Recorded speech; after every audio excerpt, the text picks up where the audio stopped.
Bueno, muchísimas gracias en primer lugar por la invitación. Les voy a comentar un poco sobre la iniciativa que estamos desarrollando en Escenarios Hídricos 2030 acá en Chile. Como ustedes muy bien saben, ¿cierto? Hay un contexto muy relevante de sequía y de escasez hídrica.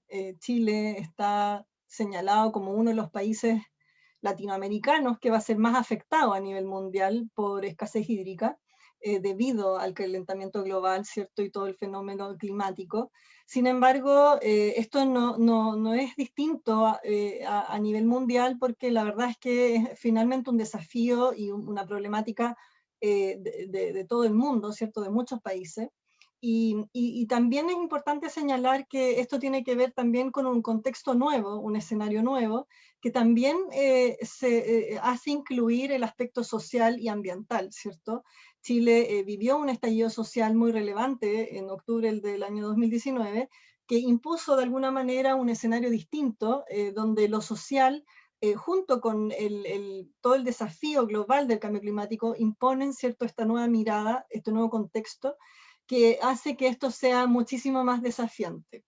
Ahora, si nosotros miramos a nivel mundial, digamos, y miramos en Chile en particular, ¿cierto?, de todo el trabajo que nosotros hemos estado realizando, no hemos podido dar cuenta que si bien la escasez hídrica es un tema muy relevante, ¿cierto?, y la sequía por falta de precipitaciones es relevante, cuando cuantificamos en el análisis territorial este problema, hemos visto que eso responde a un 12% de las causas de los problemas que se dan realmente en el territorio, y que hay un porcentaje incluso mayor en lo que tiene que ver con gobernanza y gestión. Es decir, hay un desafío previo, hay un desafío mayor como causa a los problemas que tiene que ver con la forma en que estamos interviniendo y la forma en que estamos teniendo información o capacidades de coordinación para una buena gobernanza en los territorios. Entonces, esto por supuesto yo creo que es una figura que uno podría encontrar en otros países también de la región, pero también es una muy buena noticia en el sentido de que hay muchas oportunidades de mejora y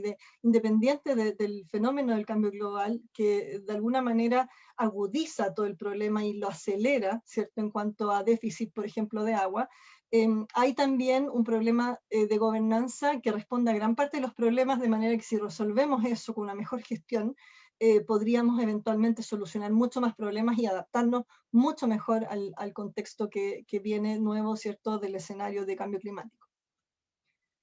Y ahí se ha mencionado, y todos los expertos, ¿cierto?, a nivel mundial, siempre mencionan a la cuenca hidrográfica como la unidad base, ¿cierto?, la unidad base para la gestión, dado que ahí se da, digamos, todas las intervenciones de los distintos sectores usuarios y donde realmente esta es la unidad donde se pueden coordinar bajo el ciclo del agua, ¿cierto?, y en el fondo todo el sistema hídrico confluye la mínima unidad, ¿cierto?, la cuenca hidrográfica. Entonces es muy relevante considerar lo que ocurre en las distintas partes de las cuencas hidrográficas, las partes altas, medias y bajas, porque están absolutamente interrelacionadas.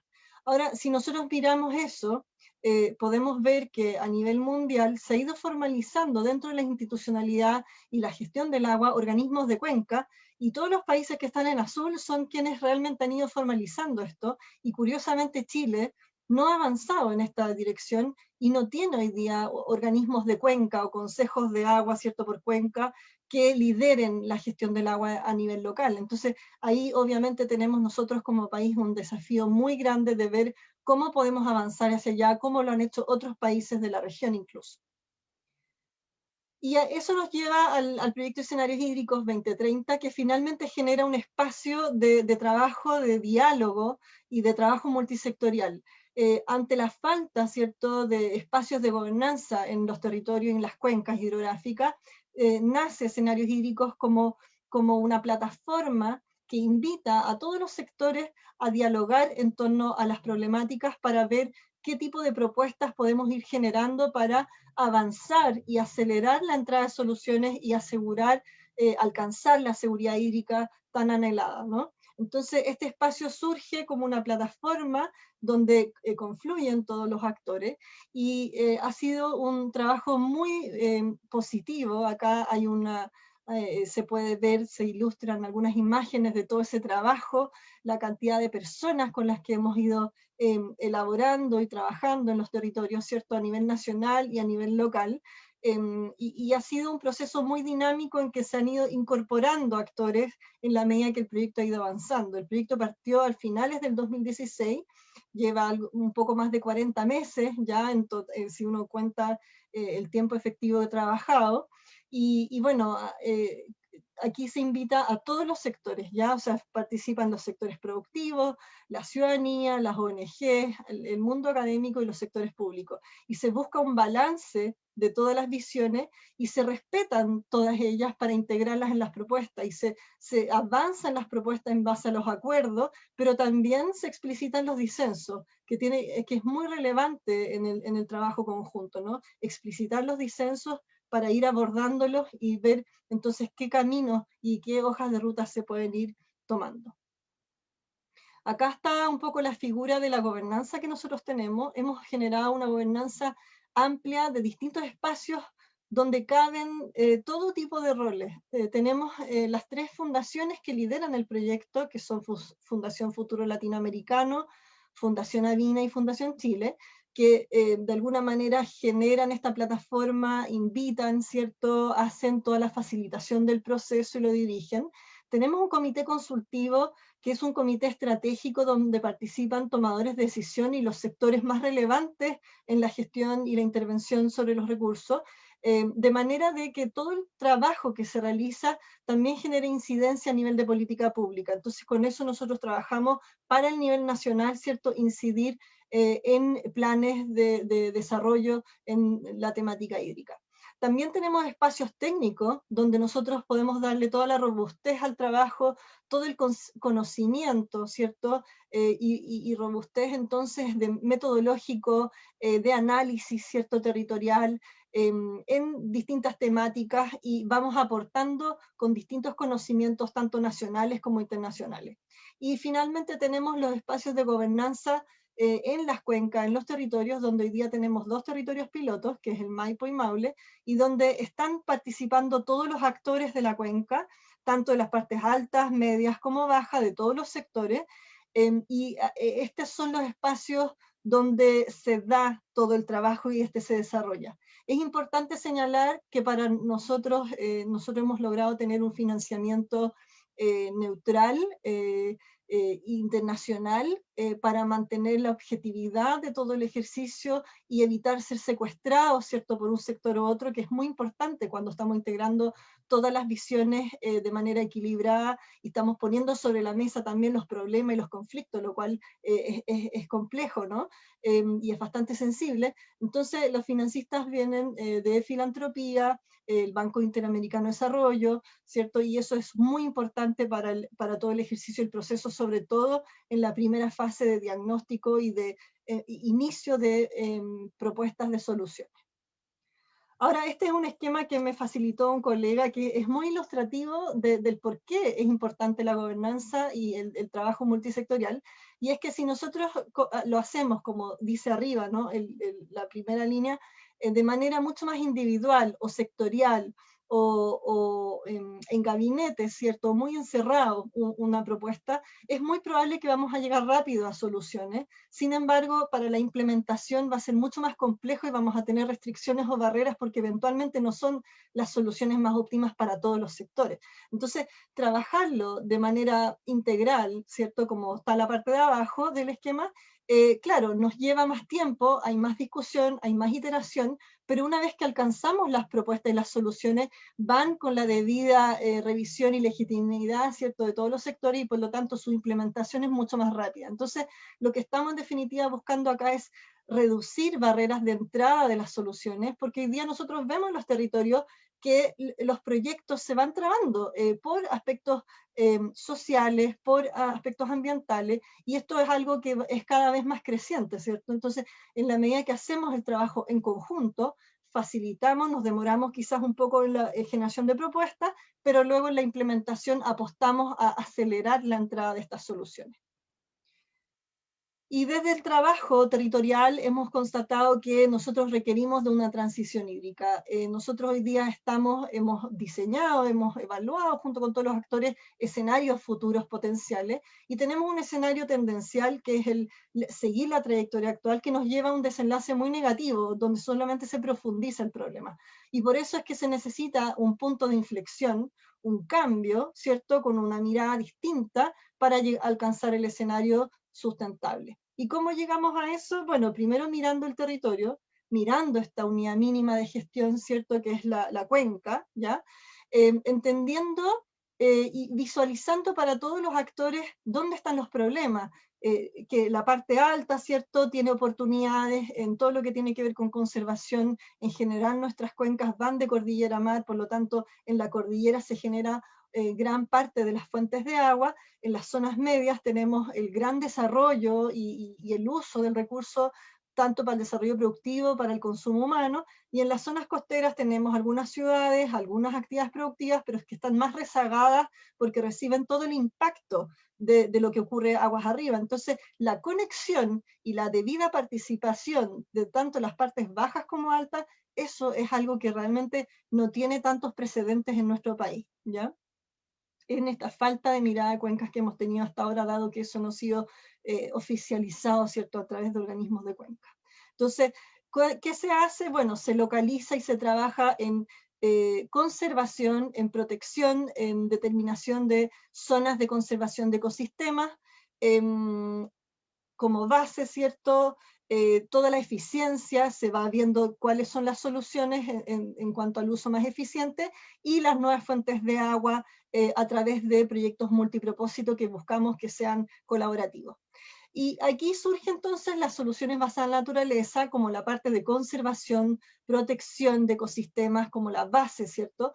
Que son una tendencia emergente que ayer se abordó bastante, muy bien, ¿cierto?, en el seminario del día de ayer, y que no solamente permiten adaptarnos mejor al cambio climático, sino que también todo lo que es mitigación, ¿no? Entonces, es una combinación muy adecuada y que se trabaja con la naturaleza, ¿cierto? Y en estas interrelaciones que se dan a través de los distintos enfoques de adaptación basada en ecosistemas, la restauración a escalas de paisaje, infraestructura hídrica natural, ¿cierto? Y la reducción de los riesgos que provienen de los fenómenos de eventos extremos del cambio climático. ¿Cuál ha sido la falla hasta ahora? Bueno, que hemos ido degradando estos ecosistemas, hemos estado interviniendo, ¿cierto?, los servicios ecosistémicos que prestan, y por lo tanto hemos ido deteriorando la capacidad del ciclo natural de agua de funcionar, y de hecho en Chile hemos avanzado con una desertificación notable, ¿cierto? Estamos con un 76% de la superficie, si es que no más, ya en un proceso de certificación claro, con eración y degradación. Entonces, ¿cómo revertimos esto? Bueno, las soluciones basadas en la naturaleza sin duda son la base para avanzar en esto. Y son soluciones de corto plazo, cuando se evalúan, ¿cierto?, en comparación con otras soluciones como eficiencia y nuevas fuentes, son soluciones que aportan beneficios ambientales y sociales, normalmente son desarrollados desde el territorio de manera también muy colaborativa, entonces son bastante, digamos, óptimas si uno mira en perspectiva y compara con otras soluciones. Y acá, bueno, ustedes pueden ver algunas SBN dentro del proceso, ¿cierto? Hemos encontrado y aquí se han priorizado y nosotros estamos muy contentos porque dentro de las dos cuencas que estamos trabajando, una gran parte de las soluciones basadas en la naturaleza han sido priorizadas, ¿ya? Para su desarrollo, tanto de conservación, restauración, como también infraestructura verde urbana, ¿cierto? Y medidas o soluciones ancestrales para la infiltración, captación de aguas lluvias. Y acá, por ejemplo, en este esquema, pueden ver que incluso fueron seleccionadas y fueron de las primeras priorizadas dentro de la lista completa. En las verdes tenemos las soluciones basadas en la naturaleza, en naranjo pueden ver las deficiencias y nuevas fuentes en morado, y ahí, según la priorización que se hizo, por las múltiples, digamos, beneficios que generan estas soluciones, incluso fueron ranqueadas dentro de las más óptimas, digamos, o las más preferidas por las dos cuencas. Y aquí está el ejemplo de Maipo. Entonces, bueno, una vez que estamos seleccionando estas soluciones, la pregunta es, bueno, ¿cómo las localizamos? Y para hacer eso hemos desarrollado herramientas de modelación que han permitido evaluar la evolución de uso de suelo en las dos cuencas, ¿cierto? Aquí está el ejemplo del Maipo, pero que permite ver, bueno, cuál es el potencial de la cuenca, cuál era la cuenca original, digamos, en cuanto a cobertura vegetal y ecosistemas que tenía, y cómo ha ido evolucionando el cambio de uso de suelo, de manera a entender la foto de hoy, cuáles son esa cobertura vegetal, esos ecosistemas que todavía quedan y que necesitamos conservar, versus qué es lo que hemos perdido, y con eso entonces se puede ir trabajando. A través de esta modelación, por ejemplo, en la localización, acá tenemos un mapa que nos muestra en el Maipo cuáles son las zonas de medio a muy alto valor ecológico, ¿ya? Y ahí podemos ver entonces que las zonas en verde son zonas que todavía existen de cobertura, ¿cierto?, vegetal, de ecosistema, y entonces es muy importante localizarlos porque entonces entendemos, bueno, cuáles son las zonas estratégicas y dónde están ubicadas y que se requiere su conservación, ¿no? Incluso si a eso también estimamos el aporte en agua, ¿cierto? El beneficio en aporte en agua, podemos ir viendo acá, por ejemplo, todos los municipios y el volumen de agua aportados por esas superficies de ecosistema. Entonces, eso es algo bien interesante desde la perspectiva del trabajo municipal, de ver, bueno, qué responsabilidad le cabe a cada municipio la conservación, por ejemplo, y qué municipios que tienen menos potencial pueden de alguna manera colaborar con los otros municipios para trabajar en aquello. Y aquí ustedes pueden ver que, bueno, si bien la parte más alta de San José de Maipo, ¿cierto?, tiene un gran potencial de conservación y de provisión de agua, también sale con esta información y modelación que la parte baja es muy relevante, incluso más si sumamos las comunas y las hectáreas que hay ahí de conservación. Entonces eso es algo muy, muy interesante de mirar también, que ahí hay un potencial de conservación muy relevante. Y si miramos, hacemos el mismo ejercicio con restauración de las zonas perdidas, podemos ver dónde están localizadas las mayores zonas de pérdida y que tienen hoy día un uso de suelo, ¿cierto? Por agricultura, por pavimentación urbana, por plantaciones forestales, y ahí podemos empezar a trabajar compromisos entre los sectores de, bueno, cómo somos capaces de usar estas zonas que han sido ya degradadas, pero cómo podemos restaurarlas, por ejemplo, y generar un compromiso entre el desarrollo y digamos, el recomponer el ciclo hidrológico, ¿no? Entonces, ¿cómo podemos conservar o restaurar humedales, donde hoy día quizás está construido encima? Bueno, ¿cómo podemos generar esos compromisos? Por ejemplo, zonas de riego, que en invierno podemos fomentar infiltración. Bueno, ese es lo interesante de ir localizando y nuevamente ir viendo cuál es el potencial de recuperación de agua en esas zonas, ¿no? Entonces ahí uno puede ir localizando también eso. Y el mismo ejercicio en infiltración. Hicimos una modelación también bastante simple, pero muy robusta en cuanto a cantidad de datos, información y capas.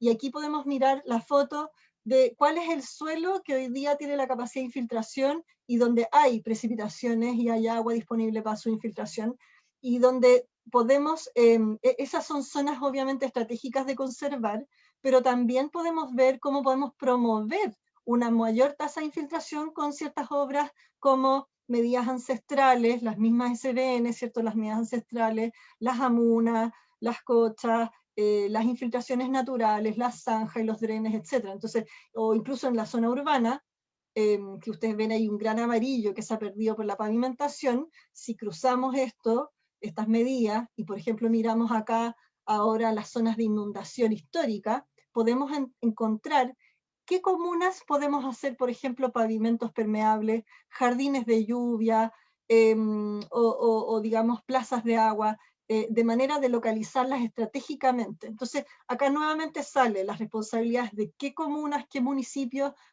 para hacer qué tipo de acciones. Entonces, esto ha sido muy importante para el trabajo territorial, de ir visibilizando todas estas oportunidades. Entonces, cuando uno baja a los territorios, luego puede co-construir con eso los proyectos y de esa manera se han ido priorizando también estas acciones, porque se ve que puede existir un compromiso entre el desarrollo productivo y las SBN. Para finalizar, decir que esto es un trabajo en pleno proceso, ¿cierto? todo el conocimiento y la modelación la ha ido entregando la parte técnica, ¿cierto?, del trabajo temático, desde el conocimiento científico-tecnológico con estas modelaciones, y con el trabajo territorial se ha ido contrastando las posibilidades y oportunidades del territorio, priorizando las acciones, y ahora ya estamos llegando a evaluar potenciales proyectos y además vinculándonos con iniciativas ya existentes. Entonces con esto esperamos, digamos, llegar a hojas de ruta con la combinación de estas soluciones, cómo se combinan con eficiencia y nuevas fuentes, y también a la cuantificación, que es muy importante llegar a cuantificar los beneficios y los gráficos que yo les mostraba, llevarlos realmente a la cuenca, al territorio, para ver qué metas podemos poner en cada zona y cuáles son los compromisos que podemos llegar entre todos los sectores.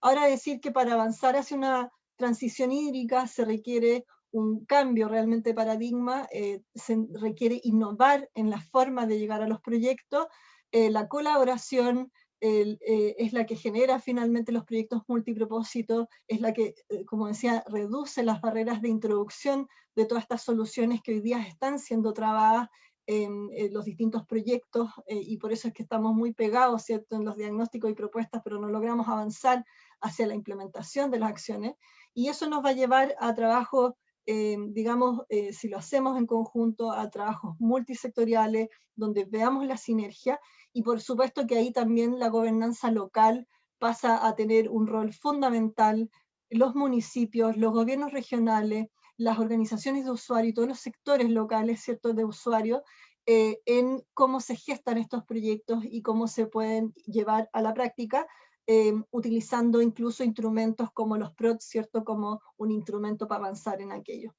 Hasta ahí llego yo y les agradezco por el espacio y hasta ahí dejo.